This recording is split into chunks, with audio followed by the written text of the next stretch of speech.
मैं सरदार हूं और ऐसी कई उदाहरणें हैं पंजाब के अंदर। अगर किसी मुस्लिम के पास कब्रिस्तान नहीं था तो सरदारों ने अपनी जमीन देके कब्रिस्तान बनाए। यह कौन सा अधिकार है कि मैं किसी को चीज दान देना चाहता हूं? और इसको कौन बताएगा? रिजू साहब ये बताएंगे कि ये प्रैक्टिसिंग मुस्लिम है या नहीं है। यह सरासर अन्याय है। कल को श्रोमणी गुरुद्वारा प्रबंधक कमेटी 1925 का सिखों का जो एक्ट है आप उसमें भी संशोधित करेंगे। आपको लगता है पहले मुस्लिम मारेंगे, फिर सिख मारेंगे, फिर क्रिश्चियन मारेंगे?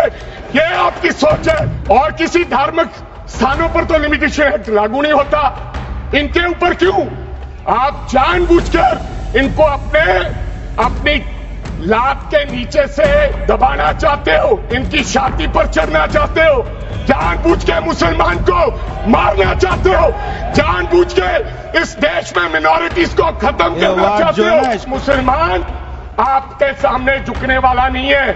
जैसा आपने पंजाब में करने की कोशिश की, किसान झुका नहीं, पंजाब के लोग नहीं झुके, सिख नहीं झुके। आज गृह मंत्री साहब ने कहा गवर्नमेंट प्रॉपर्टी पर किसी का अधिकार नहीं है, पंचायत की जमीन कोई दान नहीं दे सकता है। 1954 में तो सारी प्रॉपर्टीज गवर्नमेंट की थी। अब एक बंदा खड़ा होगा तो वो कहेगा कि यहां पर ये गवर्नमेंट की प्रॉपर्टी है, डिस्प्यूट होगा तो आप वक्फ बाय यूजर का अधिकार खत्म कर दोगे कि ये तो जमीन गवर्नमेंट की थी, आप उसकी जमीन छीन लोगे। धन्यवाद सर, आपने मेरे को बोलने का अवसर दिया। मैं ज्यादा रेपिटेशन ना करते हुए सीधा बिल का विरोध करने के लिए खड़ा हुआ हूं। मैंने आज देश के गृह मंत्री का अच्छे तरीके से भाषण सुना और उन्होंने बार बार एक ही बार को 2-3 बातों को ज्यादा जोर दिया। एक तो उन्होंने कहा कि विरोधी दल भ्रम फैला रहे हैं, मुसलमानों के बीच डर फैला रहे हैं। ये हमने फैलाया हुआ डर नहीं है। जब देश के मुसलमान को लगा कि देश में बीजेपी में 240 संसदों में एक भी मुसलमान सांसद नहीं है, हमारे लिए जगह नहीं है, तो वो डरने लगा। जब आपने कब्रिस्तान की बात की, आपने शमशान घाट की बात की, तो वो डरने लगा। जब गोधरा हुआ, जब मुजफ्फरनगर हुआ, जब दिल्ली हुआ, जब हरियाणा मेवात में दंगे हुए, तो देश का मुसलमान डरने लगा। और फिर क्या कहा गृह मंत्री साहब ने? आज गृह मंत्री साहब ने कहा कि 2013 का बिल अगर नहीं आता, यूपीए नहीं लेकर आती, तो आज इस बिल की जरूरत नहीं थी। क्यों बिल लाए? क्योंकि आपको पता चल गया कि देश का मुसलमान हमारा साथ नहीं दे रहा।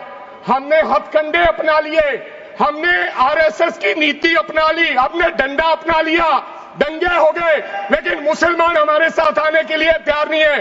फिर आपको पता चला, आपने एक और आंकड़ा दिया, आपने कहा 1913 से 2013 तक केवल 18 लाख मुसलमानों का जमीन था और 2013 से अब तक 21 लाख और हो गया, यानी कि 39 लाख टोटल जमीन हो गया। तो आपको किसी ने समझाया मुसलमान को अगर आपके बस में करना है, ये आरएसएस की नीति नहीं अपनाएगा जितनी देर आप इनकी सांस प्रणाली बंद नहीं करोगे, अगर वक्फ बोर्ड नहीं छीनोगे, अगर जमीनें नहीं छीनोगे, तब तक मुसलमान आपके सामने झुकने वाला नहीं है। जैसा आपने पंजाब में करने की कोशिश की, किसान झुका नहीं, पंजाब के लोग नहीं झुके, सिख नहीं झुके, तो आपने एमएसपी का झगड़ा आज तक डाला हुआ है कि किसान की सांस प्रणाली बंद कर दो तो पंजाब अपने आप झुक जाएगा। आर्थिक जब झुक जाएगा तो हमारी ईन मान लेगा और हमारे साथ आ जाएगा। आदरणीय सर, आपने बार बार कहा, आज गृह मंत्री साहब ने कहा गवर्नमेंट प्रॉपर्टी पर किसी का अधिकार नहीं है, पंचायत की जमीन कोई दान नहीं दे सकता है। मैं आपको इसके पीछे लोचा क्या है, इसके पीछे छुपा हुआ राज क्या है? 1947 में जब बंटवारा हुआ था, 47 से लेकर 1954 तक सारी प्रॉपर्टी गवर्नमेंट के नाम हो गई थी।